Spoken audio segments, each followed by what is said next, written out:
สบายเนาะมันสะอาดเลยเนาะอ้าวขึ้นเฮือดอ้าวขอบใจนี่บังนี่นะไปยิ้มแน่คอนโดได้โอ้นี่พี่น้องหน่อไม้โอ้หน่อไม้ธรรมชาติอันนี้คือหน่อไม้เจ้าไปหาเองบ่1 2 3เอาเพาะยิ้มเลยแม่เจ้าก็เข้ากล้องด้วยเลยยิ้มอันนี้เดินทางออกมาทางด้านนอกแล้วพี่น้องนี่วิวภูตัวนั้นจะติดกับน้ำจะหลาเนาะเป็นวิวงามๆสวยๆงามๆที่มา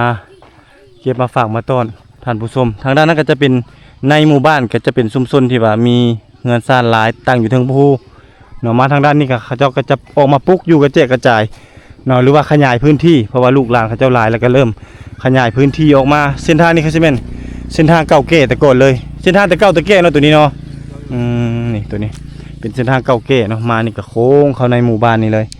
เนาะจะเก่าแก่บ่เก่าแก่สังเกตจากต้นไม้นะก็ฮู้แล้วว่าหมู่บ้านนี่คือซีเมนต์ตั้ง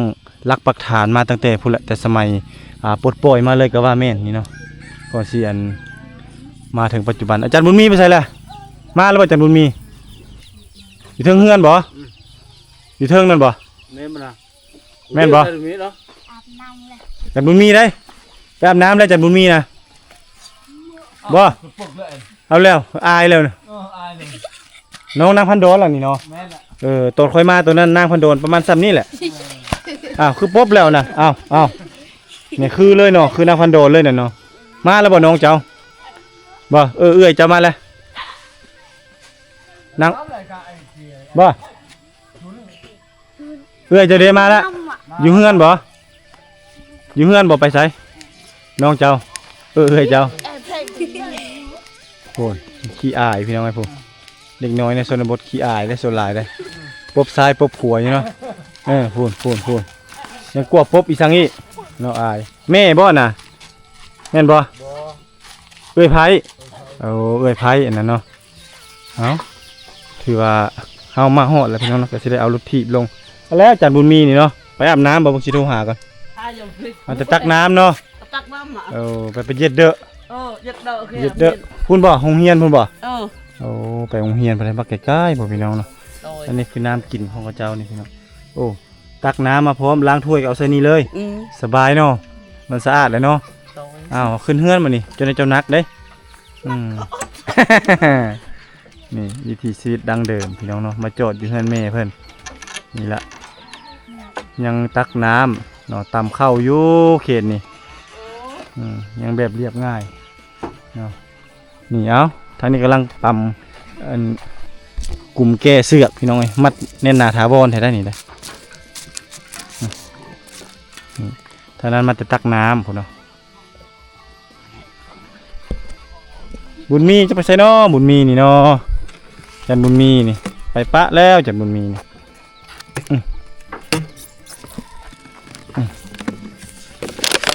โอ้โตเด้อฮัมมาจับซอยเนี่ยมาจับกล้องค่อยกันเลยจับกล้องแตะนี่เด้อถ้ามันดับแต่นี่ใกล้ให้เห็นมันเลยได้รถก็เห็นได้ต้นก็เห็นได้มาฮะมาจับสุรถซอยเนี่ยโอ้ยเขาเอิ้นมาน้ำใจอย่าเอาแล้วต้องฮัดมีน้ำใจเด้อช่วยเหลือเขาคนลาวนำกันจับรถนี่จับซื่อๆนี่จับซื่อน้ำใจเด้อ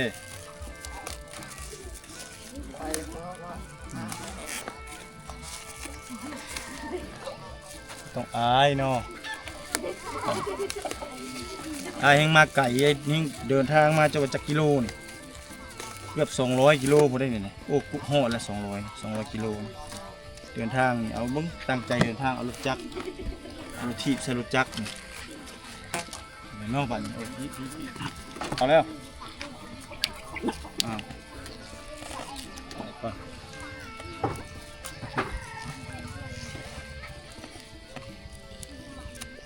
าบน้ำสิเนาะจากบุญมีนี่มาทำกันแท้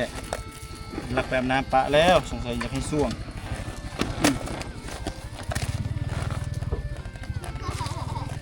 นั่นหรือว่านี่โอ้พี่นิดหน่อย นึงเด้อคันบ่มัดดีนี่ก็มันตกกลางทางหมดแล้วนี่อันนี้มัดดีๆเด้อ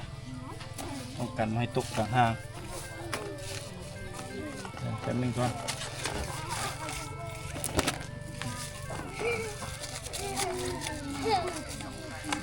อยู่ข้างนี้ก็ได้ไปมาอยู่ข้างนี้ยังมากเป็นตะกล้อง หาเด็กน้อยแถวนี้แหละบุญมีบุยูบอกว่านี่เฮียนหนังสืออยู่ป่ะเจ้าบุญเฮียนแล้วออกแล้วตากล้องนี้ออกแล้วบ่ออกแล้วเจ้ากับบุญเฮียนแล้วเฮียนยังอยู่ห้องได้เจ้าป.5ป.5บ่โอ้ปีหน้าไปม.1แล้วเนาะโอ้เปิดเพลงแดนนี่แดนกระจายอ้าวเดี๋ยวยังเนาะเกาะนี่อยู่เอามาปลดค่อยนี่บายนี่อ้าวขอบใจเวลาย่างมาพี่บายย่างมาพี่ยืนอยู่นั่นแหละนี่สีมาให้เรียบร้อยเปิดสีมาฮอดบ่ธรรมดาพี่น้องนี่ซื้อมาเรียบร้อยแล้วรถถีบนี่เนาะให้ปั้นไปโรงเรียนอันนี้เขาจะเก็บไปก่อนตอนนี้บรรยากาศค่อยค่ำลงแรงเดินทางมาฮอดเงินน้องพันโดนแล้วพี่น้องเงินที่เราจะมามอบรถถีบให้น้องสาวเพื่อนเนาะอันนี้พ่อเป็นบ่สบายดีบ้านสวนสบายดีพี่น้องนี่อันนี้คืออายุดีไม่แห้งเลยสบายดีอันนี้คือพ่อเฒ่าได้จนครูอาจารย์จะทุอันนั้นเด้ร้านเฮียนร้านนี่ร้านบ่ร้านอันแม่ได้ไปใช้เมียเจ้าอันนี้อยู่ไปดองยังม่วนอยู่เนาะยังม่วนเลยแต่เฮาไปทัวร์ไปกินเหล้ากินเบียร์มาก่อนเนาะมาก่อนพี่น้องลูกสาวเจ้าน่ะไปหาหน่อไม้มาแล้วไปอาบน้ำบ่พอดีเมื่อกี้นะครับเก็บบรรยากาศเนาะมาแล้วได้ลายบ่หน่อไม้นะฮะได้ลายอยู่บ่ได้น้อยไปแต่งตัวให้เรียบร้อยก่อนมาอาบน้ำอันนี้เนาะหน่อไม้เนาะนี่บังนี่นะโอ้คักเด้อนี่เก่งนี่แซ่บหน่อไม้ในสวนนั่นหน่อไม้ในสวนบ่เดี๋ยวก็จะทางให้เลยโอ้หน่อไม้ไปเอาทางให้นั่นมันก็เลยเกิดตามให้เกิดว่าหน่อไม้หุ่นให้เนาะหน่อไม้หุ่นมันโอ้นี่เขาจะมาซื้อไม้นี่พี่น้องไอ้ผู้เต็มลังกระบะเลยไม่ดูได้น่ะเนาะไม่ดูจังเลยไม่ยังตั้งหัวเป็นกระจาโอ้ไม่กระจาบ่ไม่กระจาลักหัวบ่หมดแล้วบ่ไม่กระจาแถวนี้บ่มีเนาะยังลายอยู่เนาะนี่อันนี้คืออาหารเลงเนาะในแต่ละมื้อแต่ละวันยามนี่ก็หน่อไม้เริ่มพ่อแม่บัดไปบัดนี้ตัวนั้นบ่ตอนมาตัวนั้นน่ะบ่เมื่อมันมากระบอกอันนี่พออาจารย์ครูอาจารย์มันเอาจุดตีนึงเลยครูเลยจุดหมอบอลเขาปัดเคนอะไรพวกเดี๋ยวอันมาโอ้เกือบพอดีเนาะเกือบซื้อมาให้เนาะพอดีบ่พอดีปั๊บเลยนี่รถอันนี้รถทีบซื้อมาให้เจ้าบ่นี่ปั้นไปโรงเรียนแต่ละมื้อทุกมื้อนี่ย่างอยู่บ่ย่างเนาะอันนี้ไอ้บริหารนี่ตัวนี้เห็นบ่นี่มีแต่มีที่กระเจในรถหั่นนี่แล้วพอเด้อหั่นเอานี่อันนี้ FC เพิ่นซื้อเพิ่นฝากมาให้นี่รถทีบคันนึงนี่พอดีบ่เจ้านี่ขึ้นมงรุ่นน่ะพอดีบ่ฮะสิมีแฮงปั้นอยู่บ่ฮะสิมีแฮงที่ไปอยู่บ่แฮงอยู่หรือว่าได้รถทีบแล้วละย่างไปคือเก่าบ่ฮะมีแฮงอยู่ปั้นสิย่างเอาบ่ขี้แล้วมันย่างตีนเนาะเพิ่นกำลังเพิ่นซ้ำนี้เนาะก็เป็นน้ำจิตน้ำใจของพ่อฮักแม่ฮักอยู่อเมริกาพุ่นแหละเพิ่นก็เห็นในคลิปนั่นแหละว่าเจ้าบ่มีรถที่บ่มีหยังก็เลยเพิ่นก็เลยซื้อรถทีบนี่ให้อ้ายซื้อรถทีบมาให้รอบนี้นะเนาะเอารถทีบนี้มาให้ก็คือสิพอดีอยู่เนาะกระเจก็บ่มีตัวนี้หันตัวนี้ลงจังหน่อยนี่ก็ได้แล้วนี่กันหันลงปุ๊บแล้วก็ได้เรียบร้อยตัวนี้เนาะรถ ถถีบก็มาฮอดเฮือนฮอดซ่านได้พี่น้องบัดนี้เลยเสร็จละเบิ่งสิถ่ายรูปส่งให้เราก่อนจะได้มาถ่ายก็ได้ปะ ฮะ ไปจะยุ่งครับอ่ะ บ่เจ้านั่นแหละเข้าไปโลดให้จันบุมีเข้าไปนั่นแหละอยู่นำกัน1 2 1 2 3 จับเลยนะ ยิ้มแน่คอนโดได้ยิ้มเห็นแค่แม่ยิ้มกัน นะ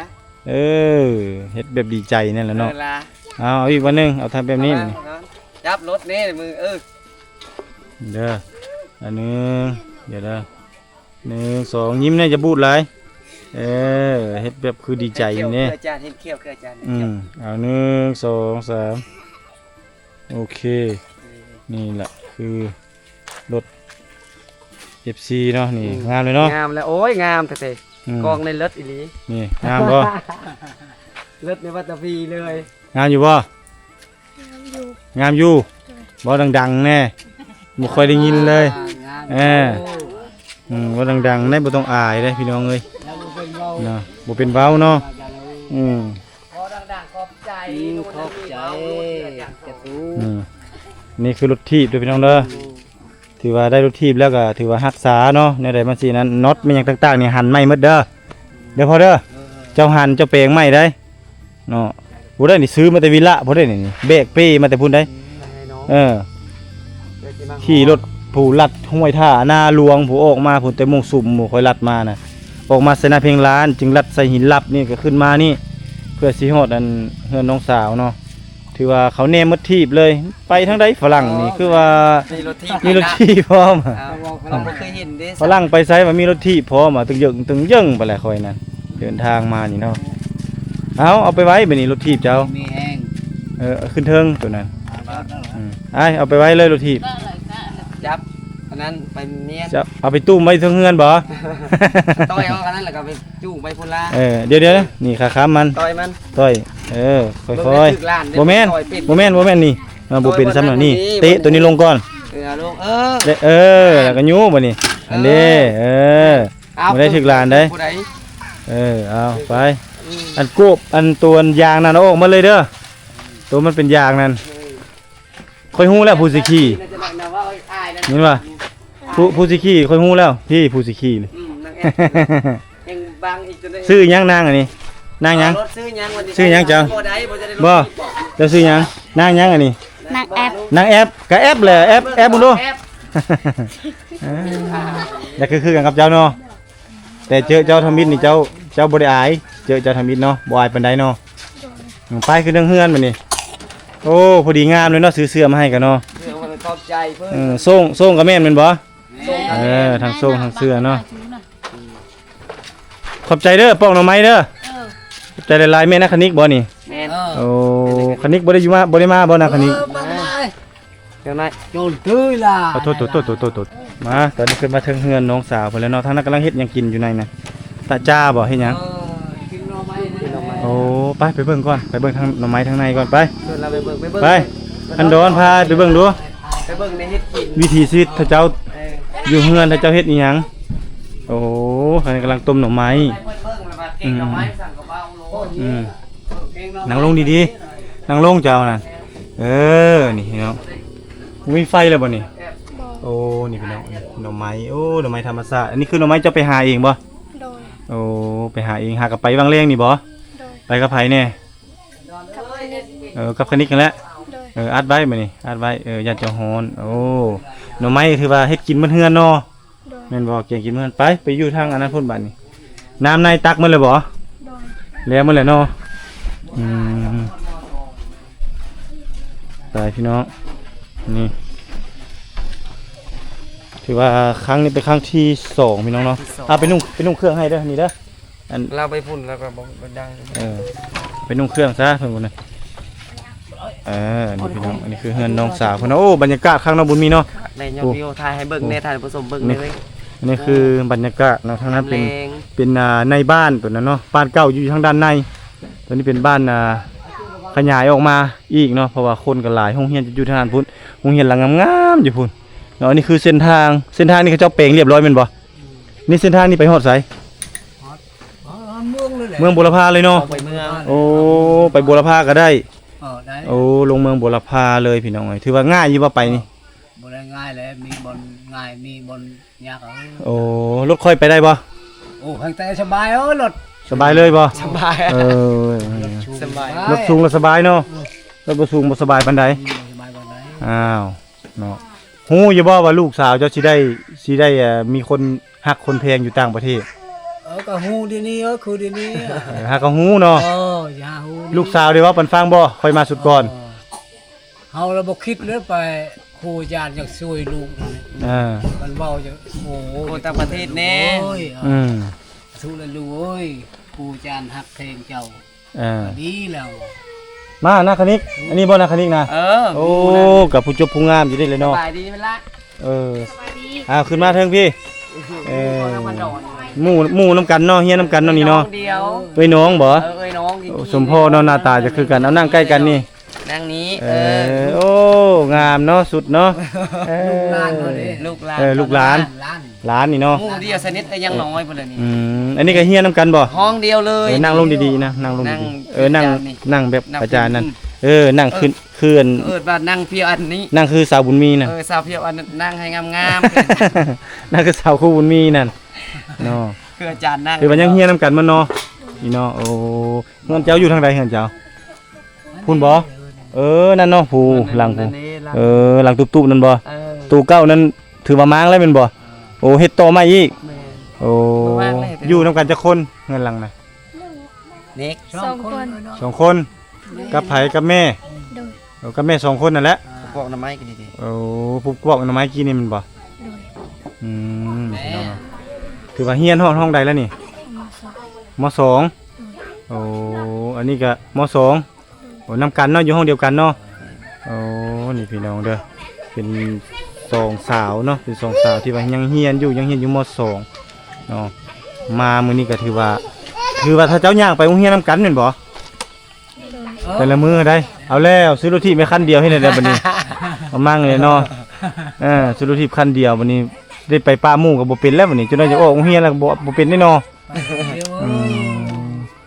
ซ้อนเดียวให้ได้ที่ซ้อนกันได้บัดนี้บ่สิซ้อนกันจังไดบัดนี้ไปนำกัน2คนบ่หรือว่าหลายคน คนเขาไป มีแต่2เนาะโอ้นักเรียนอยู่บ้านนี่หลายคนบ่ หลายอยู่ นักเรียนหลายเนาะแต่เขาเจ้า2คนนี่เราไปนำกันตลอด ปะเดียวแล้วเขา บ่ปะเนาะนี่พี่น้องเอ้าเดี๋ยวผู้แลกลับเมื่อปรึกษานำผู้ใหญ่ใจบุญก่อนนำผู้ใหญ่ใจบุญก่อนเฮาจังจังว่ากันใหม่ จังว่ากันใหม่อีกเดี๋ยวเบิ่งสิถ่ายรูปไว้ก่อนจังน้อยเพิ่นสิอันนั้นเนาะเพื่อเพิ่นเข้าไปโลดเจ้าก็ อ้าวกูสิเอาเมียนนั้นเนาะ เอากูไปจังสิว่าค่อยเจ้าอีหรอบ่ คอยบ่คอยสิเอาเมียนนั้น ยอกซื่อๆเว้าในกระเว้าถอด มาถ่ายรูปงามๆนี่อาจารย์ ยิ้มแก้วแล้วแค่เห็นแก้ว เอายิ้มให้เบิ่งดูบุญมียิ้มก่อน ยิ้มอะไรงามนี่ เสยผมดูบุญมีอัน1 2 3เดี๋ยวสิถ่ายเดี๋ยวสิส่งให้เพิ่นเบิ่งเอาอีกรูปนึงเอาเด้อ1 2 3ยิ้มแน่โอเค ยิ้มเห็นแก้วเลยซะแก้วงามมันก็ต้องได้สู้เขาสู้ให้เบิ่งโลดว่าแก้วเฮางามมันเลิศว่าสิเลิศในปัตตภีเห็นบ่ค่อยยิ้มก็งามแต่แก้วปงว่องอยู่ต้องงามอยู่แล้ว นี่เด้ งามป้องามอีหลีเห็นบ่อาจารย์งาม อาจารย์ต้องงามอยู่แล้ว อาจารย์ต้องงาม อยากให้นักเรียนก็ต้องงามหนึ่งต้องความมีความมั่นใจถ้าเฮาบ่มั่นใจก็บ่ได้เฮาต้องให้ FC เอาความมุกขอบใจ FC อีกอย่างนี้นะถือว่ามาเทื่อนี้ก็ยัง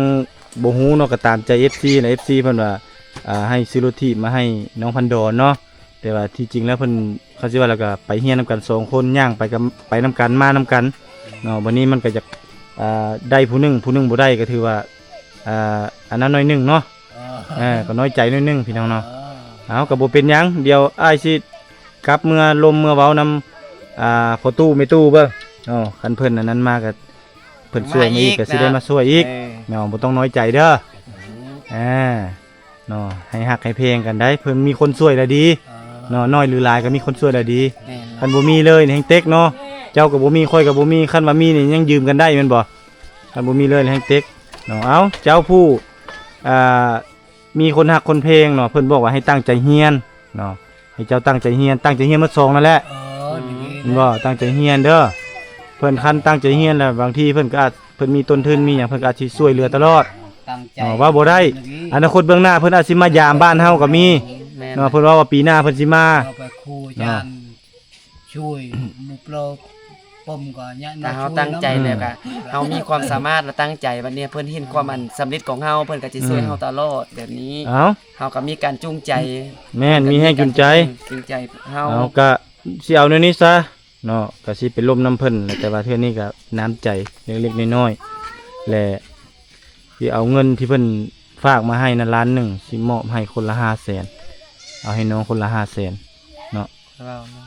เอาให้น้องเลยน้ำใจเล็กๆน้อยๆอันนี้ให้สู้ซนเด้อให้ตั้งใจเฮียนเด้อตัวนี้เด้อให้น้ำทั้งสองเลยคนละ500,000เนาะเฮียนให้เฮียนให้เก่งได้ถ้าเจ้าได้สิ่งให้ได้เป็นเด็กดีของพ่อของแม่ของครูอาจารย์เด้อบอกให้ได้ใส่ให้ฟังเข้าใจบ่ เอา โดยว่าดังๆดีกว่า ดีจะดี เอานบเอาเลยการเอาเงินจากผู้ใหญ่ต้องนบนี่นบจันทร์บุญมีนบก่อนบุตรีเราบ่เคยได้เนาะ เอาไม้มาเยอะไม้ เอาไม้ ผ่านดิต้องนบก่อน นบแล้วนบ อันนี้ นบ โอเคนั่น ยิ้มพร้อมให้ยิ้มเคล มันสอน บ่ได้แล้ว เอาเบิ่งจันทร์บุญมีบัดนี้ให้จับเงินน้ำน้องผู้หนึงก็ได้แล้วก็ผู้นี้ก็ยังเงินขึ้นเดียว ยังขึ้นละ เดี๋ยวนี้ก็สิถ่ายส่งให้เพิ่นอีกต้องมีหลักฐานเด้ เป็นหลักฐานแล้ว เอาเด้อเดี๋ยวฟ้ายับออกไกลๆก่อนบ่เห็นยับไปยับมาตกซานไปอัน1 2 3เอาเพาะยิ้มได้ไหมเจ้าก็เข้ากล้องด้วยเลย ยิ้มไหนยิ้มของคนไปอยู่ในกล้อง เอามาเจ้าก็เข้ามาน างแอปจักบ่ได้ มาเข้ามาแอป จะได้เงินนางแอปบ่ได้จะไปแอปซี่ช่วยเพิ่น เอา ยิ้มนั่นแหละจัดมีให้ยิ้มยิ้มให้แคลแอปเห็นแคลนั่น เอาอีกมุมหนึงเด้ออีกมุมหนึงก่อน เอา เอาลงตั้งก่อนเข้ามา เห็นแคล เอา1 สอง 1 2 3เอานับ3 หนึ่ 1 งสองสาม ยิ้มเห็นแค่เลยไหมโอเค โอเค เอางามแล้วได้แล้วบัดนี้เอา ฮ้อนจนฮ้อนจน ฮ้อนเนาะฮ้อนจนฮ้อนบ่ ฮ้อนจนฮ้อนหมูว่าฮ้อนแต่ฮ้อนจนฮ้อน ฮ้อนจนเอ้าเนาะ ฮ้อนจน เล่าแท้ว่าเอาจากถามความรู้สึกของตอบเพิ่น ผู้เป็นพ่อก่อนอ้าว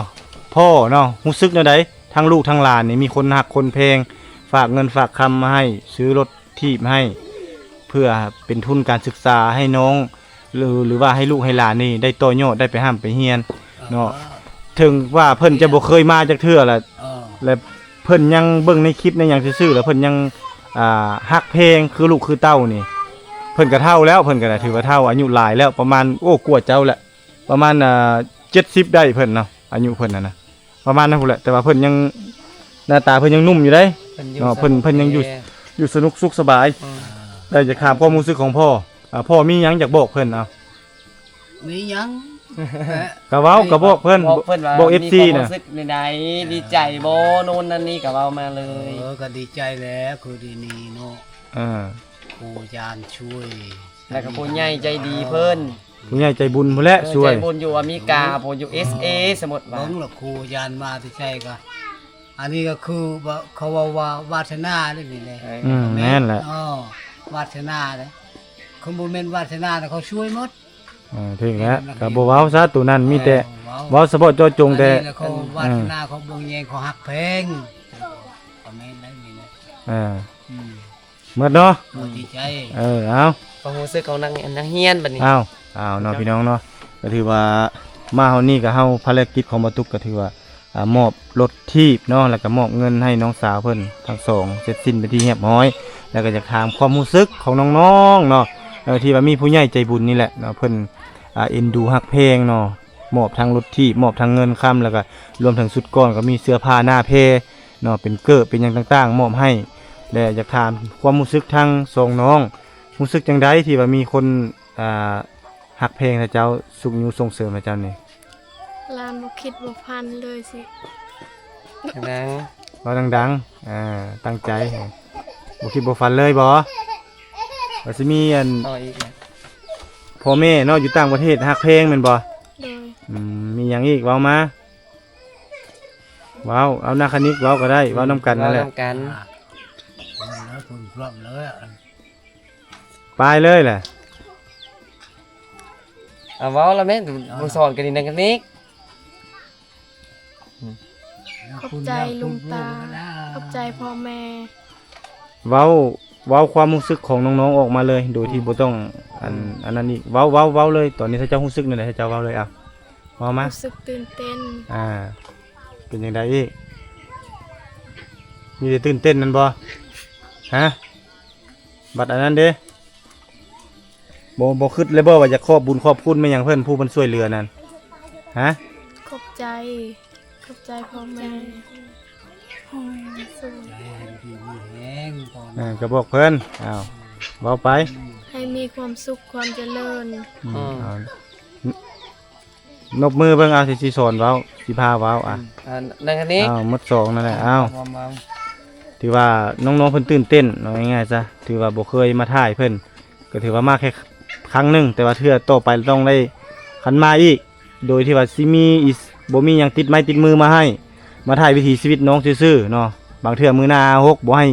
ให้มีความหวังว่าอ้ายมาทุกเทื่อต้องมีเข้าของเครื่องไสนั่นนี่มาให้ถ้าเจ้าเด้อบ่ให้คิดแนวนั้นเนาะบางเทื่ออ้ายมาแต่โตก็มีมาถ่ายทอดวิถีชีวิตของถ้าเจ้านึ่งข้าวเป่าไฟเฮ็ดอยู่เฮ็ดกินเนาะหรือว่าไปหาอยู่หากินมาเนาะเฮ็ดเพื่อหยังเพื่อให้คนที่ว่าเบิ่งนั้นฮักเพลงถ้าเจ้าในมือหน้า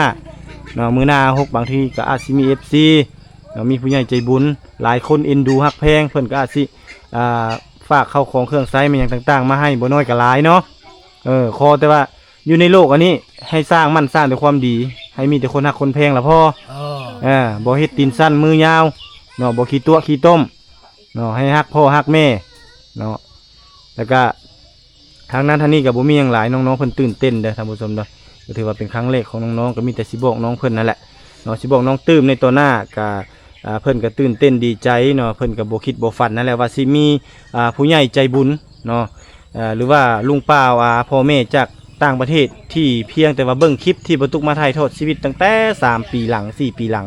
เนาะมาถึงปัจจุบันนี้เพิ่นก็ยังบ่ลืมเพิ่นก็ยังติดต่อมาหาบ่ตุกแล้วก็มาช่วยเหลือน้องๆเพิ่นนี่เนาะโดยที่ว่ามีเครื่องของแล้วก็เงินจำนวนหนึ่งมามอบให้น้องๆเพิ่นนี่แล้วก็รวมถึงครั้งนี้พร้อมเนาะน้องๆยังก็น้องๆก็บ่มีหยังสิมอบให้ดอกพี่น้องเนาะก็มีแต่คำอวยพรนั่นแหละให้ลุงป้าผู้ใหญ่ใจบุญนั่นแหละหรือว่าพ่อแม่ที่อยู่ต่างประเทศนั่นแหละขอให้มีแต่ความสุขความเจริญเนาะแล้วก็ขอให้มีแต่สุขภาพให้เข้มแข็งแข็งแรงแล้วก็อายุมั่นขนยืนอยู่เป็นห่มโพห่มไส้ให้ลูกให้หลานเนาะแล้วก็น้องๆก็สิสัญญาว่าสิตั้งใจเรียนให้จบเนาะเป็นคนดีของพ่อของแม่แล้วก็เป็นคนดีของสังคมเนาะ โดย เอาก็สิมีประมาณนั้นท่านผู้ชมเนาะสำหรับคลิปนี้ก็ต้องขอบใจจันบุญมีเนาะที่เป็นสะพานบุญเนาะร่วมกับเบ้าตุกทุกครั้งที่มาเมืองบุรพาเขตนี้ก็ต้องมาหาจันบุญมีเพิ่นนี่แหละพาไปเลาะนั่นเลาะนี่แล้วก็ฝากติดตามผลงานเนาะของทั้งสองน้องเนาะก็คือน้องคณิกแล้วก็น้องพันดอนเนาะสองน้องที่เป็นสาวลาวเผ่าบรูเนาะที่ยังเรียนอยู่ห้องม.2 นี่แหละเป็น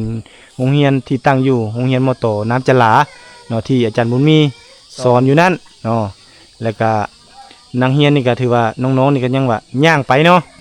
ย่างไปตอนเช้าตอนแรงกลับแต่ตอนนี้ก็ได้รถถีบคันเดียวเนาะแต่ได้ก็สิกลับไปพิจารณาเนาะเบิ่งว่าเพิ่นมีความคิดเห็นหรือว่าอยากช่วยเหลือจังใดแต่ก็บ่ให้ต่ำน้อยคอยใจเด้อทั้งสองน้องเด้อมื้อหน้า6คันบุญฮอดจอดถึงเนาะบางทีอาจสิมีคนช่วยเหลือซุงยุส่งเสริมอาจก็สิมาช่วยเหลือถ้าเจ้าคือเก่าเนาะเอ้าก็บ่มีหยังหลายอยากให้ถ้าเจ้าบอกเพิ่นอีกเทื่อนึงเอ้าขอบใจว่าสิ ขอบใจ พ่อแม่ พ่อแม่